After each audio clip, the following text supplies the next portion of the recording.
But, Absolutely. we're trying to be influencers and we're YouTubers No, we're now. not. Actually, the way I've been thinking about this is we're not trying to be influencers or content creators. That's not like our thing. We've got at this point, 350 subs or something. Loving it. Loving it. Woo, let's go.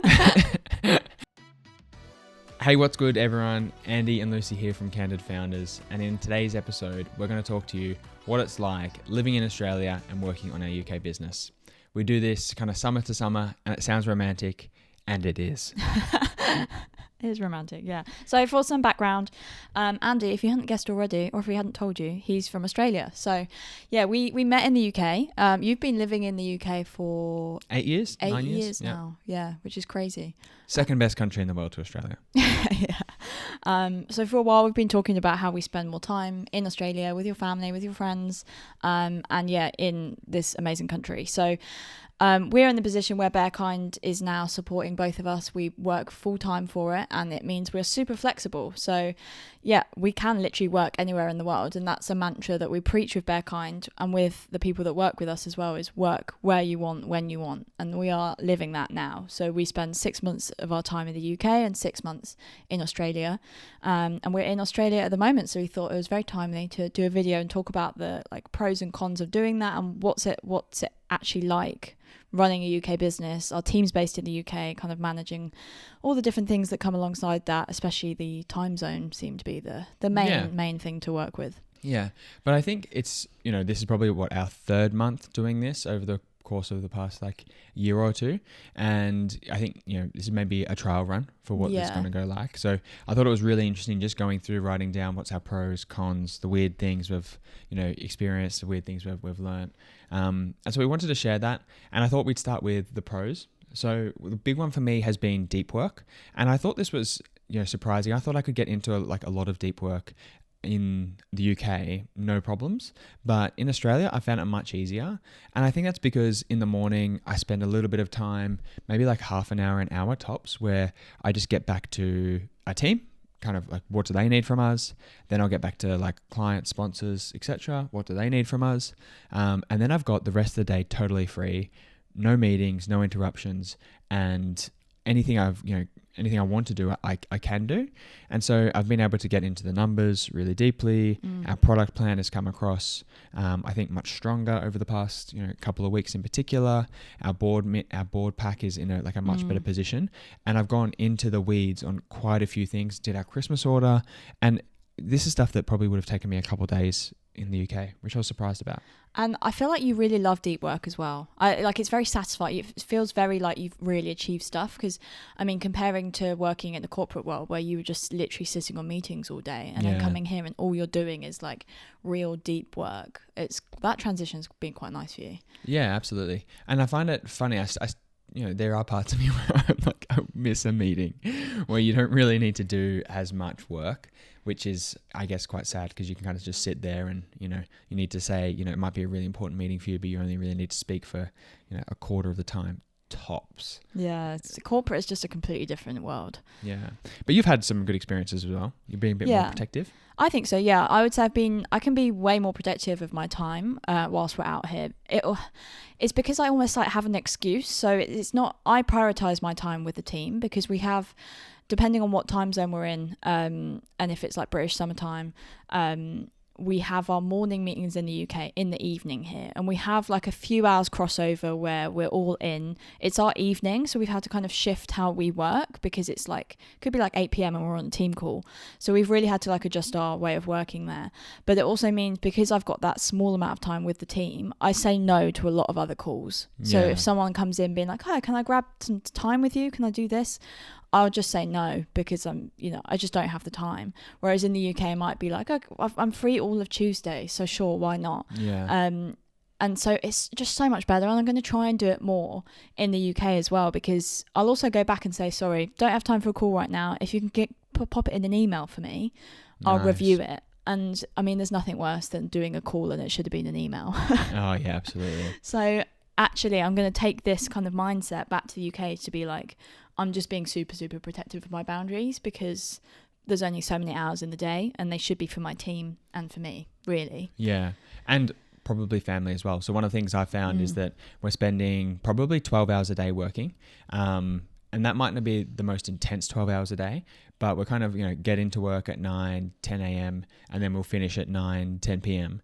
And within that time, we're able to do dinner with family. We're able to hang out with, my brother for lunch or what have you.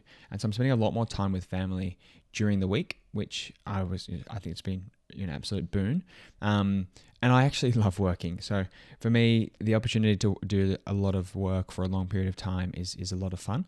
I don't know. How have you found that? Yeah, good. I'm almost like, I'm slightly less into, I can't work as much as you do. Yeah, it's weird. He's like a machine. He can just keep going and going. I can't do that. I will break at some point. So I have to take more like scheduled time off. So like, for example, we went for a big walk on Monday. The good thing with Mondays is no one wakes up in the UK until our Monday evening. So it almost feels like the weekend is like extended because everyone's asleep until Monday evening. It obviously goes the opposite way because our team are up when we're having our Friday evenings. We could be out for dinner and like trying to like speak to the team and stuff. So it works both ways. But we went for a big walk on Monday and I just felt so refreshed. Like I needed that like extra bit, a few hours just to kind of reset before jumping into work. So it's completely different. We have a different routine here to the UK, which is really interesting, but it's all about being our most productive selves and also like protecting our boundaries and making sure we're doing the stuff that keeps us ticking, which we had talked about in the previous episode. We've done like kind of forming good habits. It's all that stuff. It's exercising. It's, I mean, annoying because we say one of them is like consistent bedtime and like, we like getting up early and exercising. We can't do that here because our team meetings run till late and then we're wired and we have to kind of like calm ourselves down, then go to bed and then we're up later. So we like completely flip our like body clocks when we're out here, which is weird. And the thing I keep coming back to is that you've got to do what needs to be done rather than doing what we want to do. So for us, we have to get with the team, we have to do our deep work, and that's what we absolutely have to do. There's no ifs, no's, and buts about it. But those kind of like, I think that the time zone differences is also a bit of a con as well. There's not much of a lap over. I would like to spend a bit more collaborative time with the team. That probably in particular, rather than just kind of like one-to-ones, team meetings, and maybe like, a half hour powwow on a particular topic a week. It doesn't feel like enough, but for a short period of time, I think it works. I'm not sure if it works longer period of time. And that's what we found last time when we were in Australia for 2 months. And the next batch will be a 6-month time period. So I guess, we'll just have to see how it goes. We have to adjust our ways of working to try and make it work better. Yeah. But obviously we do see the benefit of having like in-person team time, but this is the kind of choice we've made. We want to spend half the year out here. Yeah. So we'll just have to see how it goes. And I think that's like a really key point of like, that we've got to get this right next time. And the time zones won't be as nice when it's in Australia's summer and UK's winter. And that's something that I think we've been really conscious of. And actually, I feel closer this time now, knowing what we need to do to be successful with the team with a different lap over on time zones. So we need to make sure we've got the team meetings in. We've got to have the one-to-ones in, and they're just really non-negotiable. And during the week, I think last time we were here, we tried to do stuff with, socially with the team, and it just didn't work. Sorry, not with the team, with some friends. And it just didn't work because I would kind of have, one mind in, Slack or where the team was. And so I think we're getting better at that though. And actually that bit is a bit of a con. Like when we're back in London, feels like you have more of a social life during the week because you might go out for dinner on a Wednesday. We've got running club on Tuesdays and Thursdays. Like there is stuff going on in the evenings, but out here really we have to work in the evenings. So there's pros and cons. Like I really like our mornings out here compared to the UK, nice. Because we get up a bit later. We'll have breakfast. We'll spend time with your parents. We'll go for a swim. We'll go for a run down by the beach. Like the other day we literally went for a run in the bush and there were kangaroos everywhere. Like it's so idyllic. So we've got that good side of it, but then our evenings are pretty much a write-off in terms of social life. And that's fine because it's our business. Like that's, you suck it up and that's what you do. I think I'd feel very differently if this was another corporate job because almost resent having to work in the evening. Yeah, for that. Sure. But yeah, we've chosen Australia for good reason. It's like all Andy's friends and family are here. But you know, if you were thinking of doing something like this, choose South Africa. Like it's same time zone. Like, so yeah, there's definitely better countries you can choose in terms of time zones. We've probably gone for the worst one. Time zones, but it is also, I think, the biggest strength of it. But being so far away, South Africa or Australia apart, we have missed out on a few things. There's where physical presence has been really important. Yeah. So like we just won a few things, or actually we just won the Oxford pop-up. You want to share that? Yeah. So we won this competition where we've got the opportunity to pop up on Oxford Street. Nuts, right? It's the busiest shopping street in Europe.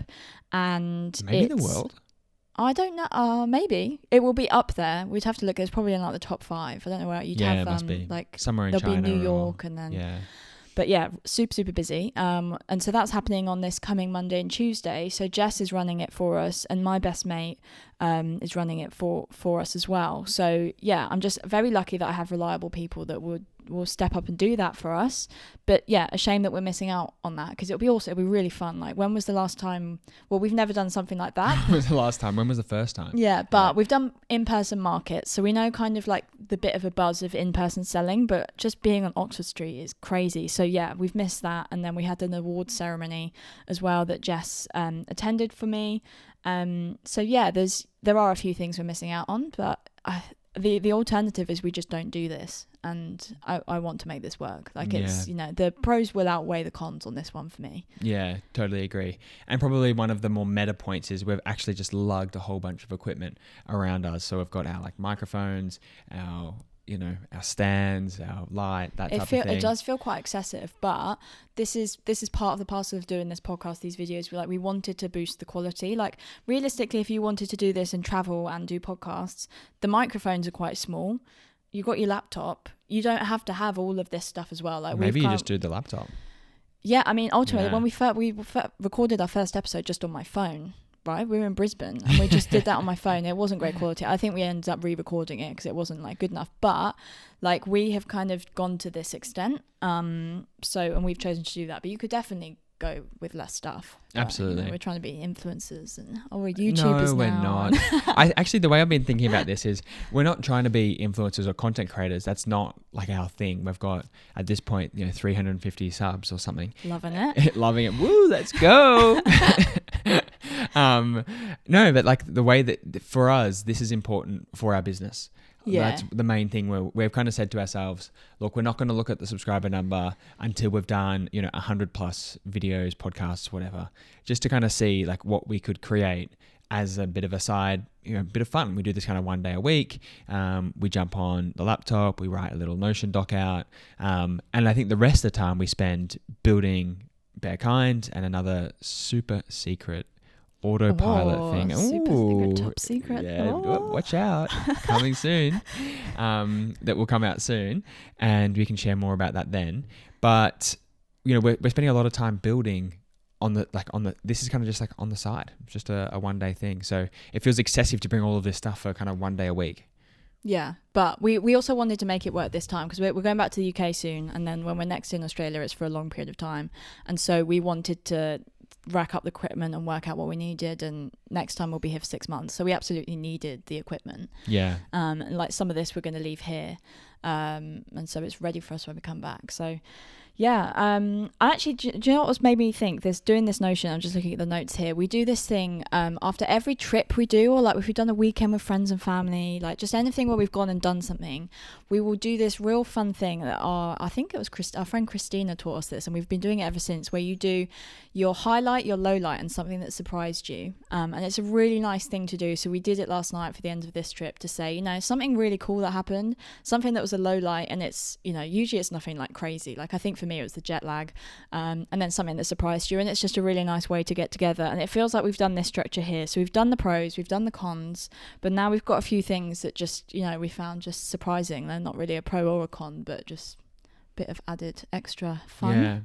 But the highlight lowlight thing that surprised you is just such a good way to get people talking and like sharing like what they, you know, have remembered. You feel really good about it. You know, yeah, lowlight never really kind of brings everyone down and you're always laughing. So I thought that's just such a great. I love it. Like this was a few years ago she introduced it to us and we've literally done it for every single trip since. Like, yeah. Maybe we've taken it overboard, but I think I love it. It works so every time. It's really nice. Yeah. So yeah, things that surprised us. A bit of a weird one first out the gate is our fingernails actually grow quicker here. Really gross, but don't know why. Weird. Like I think they're not nothing crazy. Like I haven't got those like long, you know, when they like curl when they're too long. Yeah. Like in the Guinness Book of Records. Oh, disgusting. Yeah. No, but just I've noticed we've both noticed we've had to kind of cut them back a lot more. So yeah, weird. No idea why.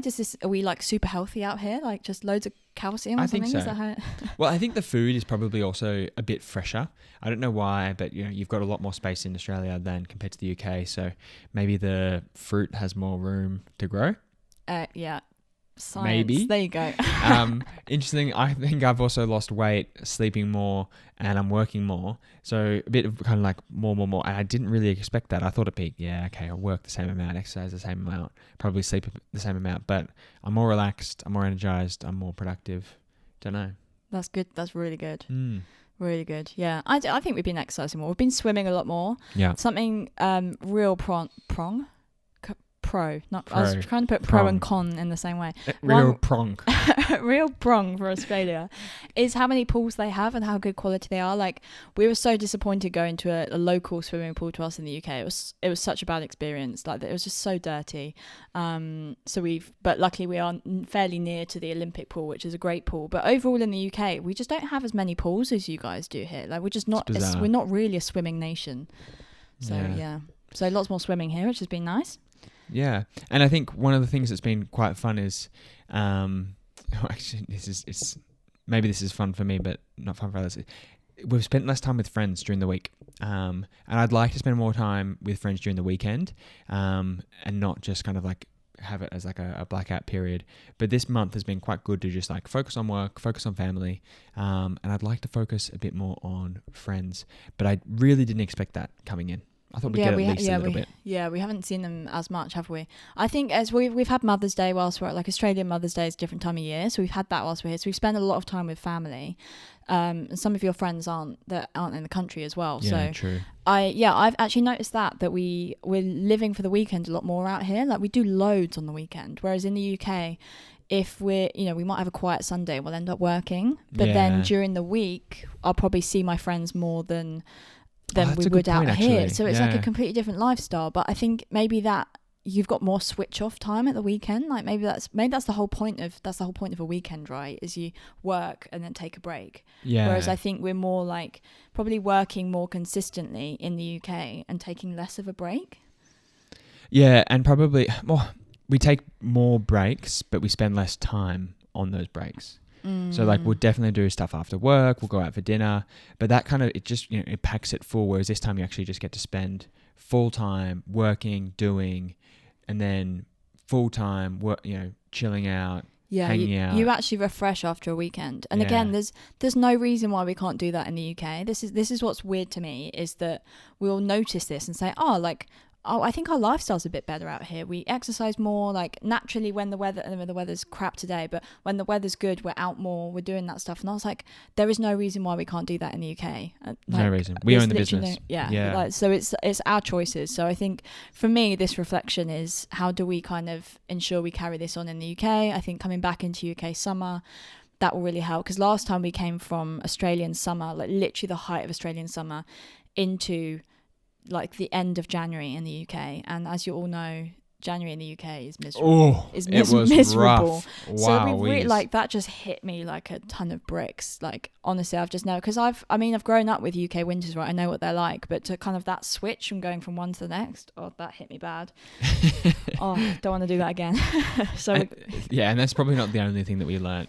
One of the things that I thought was quite cool is just how much time we've been focusing on just like deep work, and that's been a big learn for us. So maybe we should share some of the learns we've had, Lucy. Yeah. So whilst doing this, what have we actually learned? And is there stuff that we can take back into our UK lives, but also is there stuff you can take into your own lives? Because it doesn't have to be that you're working, 6 months to 6 months. You live your own life, but there's just certain stuff that you can actually do. So, I find that we kind of grab life more because we're living 6 months to 6 months. So I'll look at it and be like, I've only got 6 months here. So I'm going to do all this. I'm going to join that team. I'm going to spend as much time with my friends because the next 6 months I'm not going to see them. So you just kind of grab life more. And there's absolutely no reason why you couldn't do that anyway.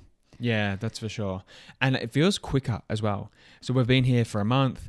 That time has just disappeared. Oh, it's honestly horrible. No idea where it's and gone. that happens anyway. Like I have noticed the older we get, every single year it just seems to zoom by, apart from January in the UK, which is the slowest month ever. Life is just getting faster and faster, and it only gets faster when we're living in these 6 months blocks, because you're literally living 6 months at a time. So it's kind of scary, but yeah, as I said, it just means you just kind of try and pack in as much as you can, do as much as you can, because life is just zooming by. And that kind of gives you that more focus on that deep work time. So you've got no Slack, you've got no phone, no emails during, like, naturally, because everyone else is asleep when we're working, and that has just been an absolute unlock. But we should just whack the phones and, airplane mode for half the day, do a couple hours in the morning of calls, and then the rest of the time just be uncontactable, just like we are here. Yeah, it's really weird. It's like, because I know all my friends and family and the team are asleep, I have no reason to even be near my phone. Like, it's just completely like, well, no one's going to be replying to me at the moment. I'm not going to be sent rabbit updates from mum and dad and all this. Like, they're asleep. So I just kind of get on with my day. Yeah. Whereas at home, if I manage to have like a whole morning without my phone, then it's super productive. But there'll always be that like small pull in the back of my head being like, oh, have they replied to you? Or do you need to go and reply? What's going on? Is the group chat lit? Like, message mum and dad. Like, there's just always that kind of like, there's people there on the other end of it, which has its pros, obviously, because you're super connected to like the people you love all the time. Yeah. But then the con is, I think it does dampen your productivity. For sure. And I think that's also been helpful for you with like emails, for example. Like the emails don't keep coming in. Yeah. So I'm terrible for this. I will kind of like, it means I'm really good at replying to emails, but I will try and reply to emails in the day that they come in, and I'll check my emails quite a lot. And that's literally the opposite of what people tell you for productivity. They say time box it, maybe check them in the morning, maybe check them in the evening, the afternoon, but maybe just time box it and do it once a day. That's all I can do here, because I'll reply to the emails and then no more come in until I guess maybe the evening, and then some start flowing in, and I really have to make an effort to be like, nope, that's it, I'm going to bed. That's I've actually found quite hard. It's harder to switch off in the evenings because everyone's just starting to wake up and reply to your emails. But yeah, in the UK, I just need to like just reply to emails, then that's it. And people can wait. People can wait. That's the key thing. They can wait. So that's a few things to consider, guys, if you're planning on moving overseas or thinking about it. These is kind of like the pros, cons, what we've learnt. It's been an awesome experience. Would highly recommend, if you can do it, to do it as soon as you possibly can, so that you know at least what you're missing out on. So yeah, anything more you'd add? I think this is our first one talking about this so openly. I think, if you're following us, then you'll have seen that we are like here some of the year, but I would like to do more content on this. So talking about the practicalities of how we've actually done this and achieved this. So just let us know if you have any questions and we can start covering it off. Absolutely. So if you like this, guys, make sure to follow, subscribe, like for more. You can find us on your best podcast platforms or on YouTube, of course. So yeah, we'll see everyone soon. Thanks everyone. Bye.